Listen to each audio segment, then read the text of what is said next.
All right, so I wanted to talk a little bit about the differences between different types of loads, so like a resistive type of load and an inductive type of load.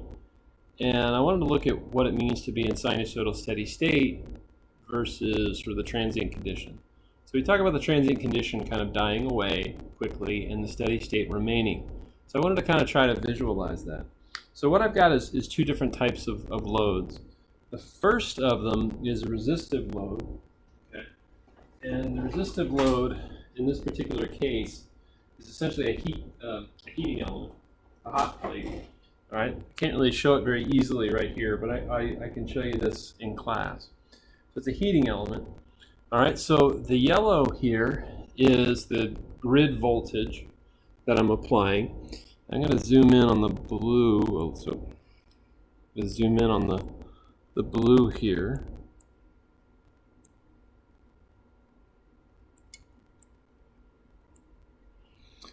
And I'm going to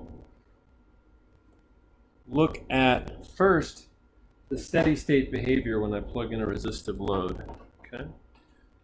So I plug in the resistor, and essentially what I can see when I plug in the resistor is that the current and the voltage, so the voltage is the yellow, the current is the blue. One thing I can clearly see is that these two things are in phase with each other, right? We expect that for a resistor because the circuit we have is just a voltage source in series with a resistor. So the current and the voltage should look the same. Now in transient, right, this is clearly steady state. Everything is settled out. In transient, however, what should it look like? Well, if it's just a resistor, right, there really should be no dynamics to the system. In other words, there's no inductance, there's no capacitance, there's no energy storage elements. And so as a result, the transient should be pretty dull. The circuit should basically go to steady state right away. So to see that, I'm going to first unplug my resistor. All right, so the current goes to 0. Now notice voltage is still there. Basically all I've done is unplugged it. Right? So now I'm going to zoom out on the time scale a little bit here. So I see this guy kind of rolling past me like that, okay? Now, what I'm going to do is get a transient. Oh, get a better one than that.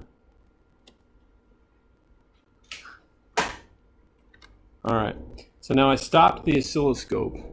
Now, in this case, I don't see much of a transient. What I'm going to try to do, I'm going to roll this back a little bit. Now notice the current jumped as soon as I plugged that guy in. I'm going to zoom in there. All right. And what I notice is that right at the point where I plugged this guy in, which apparently was right, looks like right here is where I plugged this in, the current immediately jumped up to the location where the voltage was. And for the most part, if I move this current up, it looks like the current immediately looks like the voltage here. In other words, like I see this big jump, right, initially, and then they basically start following, and then they follow for all the cycles after that. Okay? So resistive load is pretty uninteresting. You know, we can see that the current and voltage are pretty much in phase with each other. Now, let me try instead to look at an inductive type of load. Okay. So let me run the oscilloscope again. All right. In this case, what I'm using is a transformer. All right, by itself. All right, that's something we'll talk about later on in the semester. All right, so I'm going to take that transformer and try to plug it in. So you see the voltage on the top in the yellow. Now I'm going to plug in the transformer. Okay. Now, notice that this current is much, much smaller. So I'm going to zoom it in. Okay. And let me shift that guy up so we can see it. Now, I'm going to change the time scale here again a little bit. Now, notice in this case what's happening. All right. So this is particularly important. What I see is I've got the voltage here, and I've got the current here. So notice that the current looks like it's behind the voltage, right? Looks like the voltage has its peak before the current has its peak. All right. Now it looks to me as if when the voltage is peaking, the current is at its zero crossing, and when the voltage is going through its zero crossing, it looks like when the current is going through its peak. So that looks like we've got a 90-degree difference, all right, between those two. And if I look carefully, let me see, I can get the cursor here, and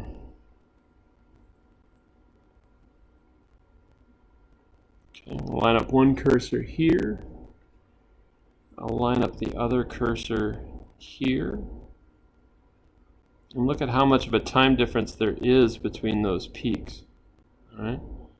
If I look at that number there is the delta, so I can see on top here, the delta between those two says it's about 3.76 milliseconds. All right. 3.76 milliseconds. All right. That's about 1/4 of a period, all right, of 60 hertz. And you can calculate that. It's a little bit less than 1/4 of a period. And the reality is because a coil, which is what I plugged in here, is not a pure inductor. It's actually a resistor in series with an inductor. So it's an R and L in series. Okay? All right, now I'm going to unplug that guy. Okay? And I'm going to do the same thing. Now I want to watch the transient here. All right, so I'm going to zoom this out. Same type of scale as before. All right. And then what I'm going to do is I'm going to put this in here. Now I'm going to stop that and zoom this in. If you look closely here, I think I got kind of lucky. All right. Notice a little bit of a difference, a little bit. It's a little hard to see here, but if you look at this guy carefully, right, there's a little bit of a shift in the amplitude here. It's not huge, but a little bit of a shift. Okay. Let's notice something really important about what I did do. If you look at this guy real closely, again, let me zoom in a little bit more. You don't notice a lot of a transient here, right? It looks like it more or less went to steady state pretty quickly. All right, but one of the things that I notice is that if you see this, the current starts to flow right around the time that the voltage is going through a zero crossing. Okay, let me do it again. There we are in steady state. Okay, I'm going to unplug that. I'm going to try it again and then stop. All right, now wait a minute. There I can see a real transient. Okay, now the transient that I'm talking about, so we talk about transients dying away quickly. Okay, what I can see is very clearly that there is a change. There's sort of a what I call a change in the DC offset of the waveform, right?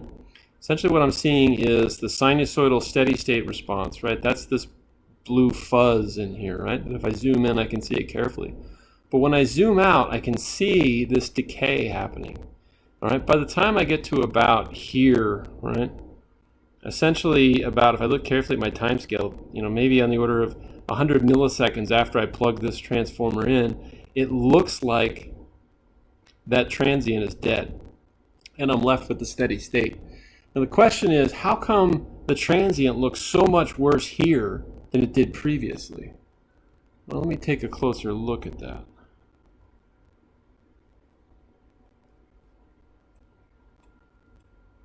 Well, the size of the transient response, remember, depends a little bit on the initial conditions. So here, when I zoom in, I can see that I actually connected this circuit at a different time in the waveform.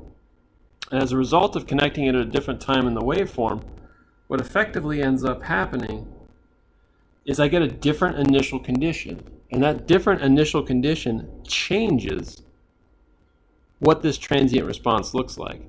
If I did this a couple of times, you would actually see a couple of different types of transient responses. Important thing to notice is when I look at this, though, this guy spends most of his time in steady state. So let's look at that transient again. I'm going to zoom this guy out a little bit further again. I'm going to unplug it and plug it a couple of times. So here we go. So here's one time. All right, I see a big transient that time. Do it another time. I see a transient in the other direction. All right, in fact, let me try to stop that one and zoom it in and see what we can see, what difference we get. Again, the difference, I still see the transient response, but what that transient response looks like is really a deep function of where in the waveform I connected everything. Okay, so here, move that guy over a little bit. All right, you can see that this guy now got connected near the negative half of the voltage waveform, and that caused a different look to the current. All right, but the important thing is, probably if I zoom back out on that, you can clearly see that there's a difference between the transient and the steady state. So in this case, you see a transient early, and then by the time we're over to about here, you can see the current's basically reached a steady state condition. Okay? And if I do this again, unplug this guy. If I do this again with my heating element, problem with my heating element, he draws a lot more current, so I'm going to change my scale here real quick. Bring this down. Okay. Now I try my heating element again. Now how many times I put in that heating element, it's just a resistor. So I never really see any real markable transient response like I do with my transformer. So once again, let me try the transformer. Now the transformer is much smaller, so let me zoom back in.